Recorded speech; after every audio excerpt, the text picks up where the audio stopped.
Hello, என்னங்க கதை பேசலாமா? ஒரு ஊர் மரத்தடியில் ஒரு பெரியவர் கூட்டம் கூடி பேசிகிட்டு இருந்தாராம். அவர் என்ன சொல்லிட்டு இருந்தாருன்னா, எல்லாமே நம்ம லைஃப்பில் நம்ம நினைக்கிறது தான் நடக்கும், அதனால எல்லாருமே பாசிட்டிவாக திங்க் பண்ணுங்க அப்படின்னு சொல்லிட்டு இருந்தாராம்.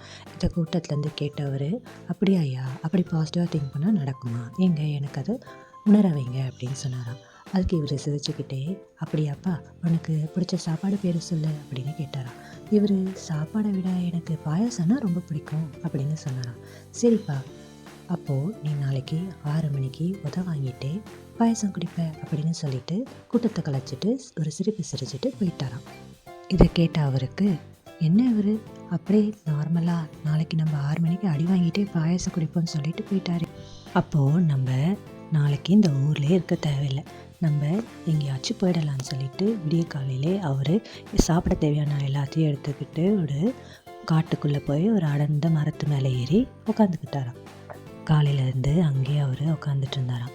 மணி 4:30 ஆச்சான், 5 மணி ஆச்சான், 5:30 ஆச்சான். அவர் மனசுக்குள்ளே ஒரே குஷி.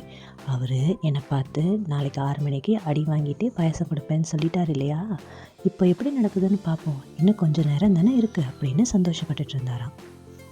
அப்போது அந்த பக்கமாக ஒரு கல்யாணம் முடிஞ்ச ஒரு கோஷ்டிங்க இலைப்பாறத்துக்கு அவங்க உட்காந்துட்டு அவங்க கொண்டு வந்த பலகாரங்களெல்லாம் சாப்பிட உட்காந்தாங்களாம்.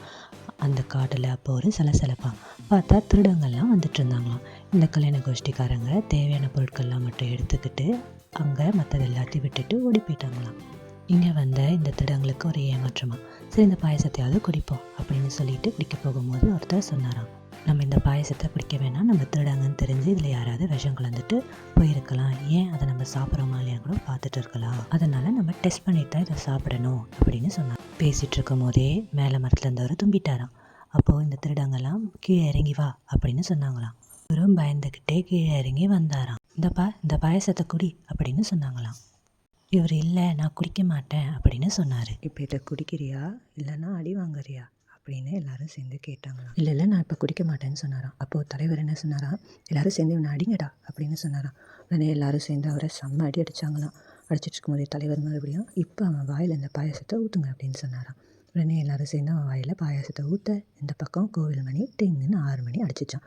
அப்போ தான் இவனுக்கு இந்த விஷயம் புரிஞ்சிச்சான். அவர் அந்த பெரியவர் சொன்னதை உணர்ந்துட்டார். சரி, இப்போது நம்ம அதை உணர்ந்தோமான்னு பார்ப்போம்.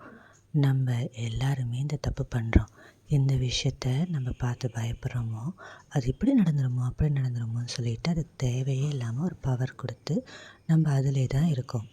அதுக்கப்புறம் அதுக்கு பதிலாக அந்த விஷயம் எப்படி நடந்தால் நல்லா இருக்குமோ அதை மட்டும் நம்ம இமேஜின் பண்ணி திங்க் பண்ணி அதில் சக்ஸஸ்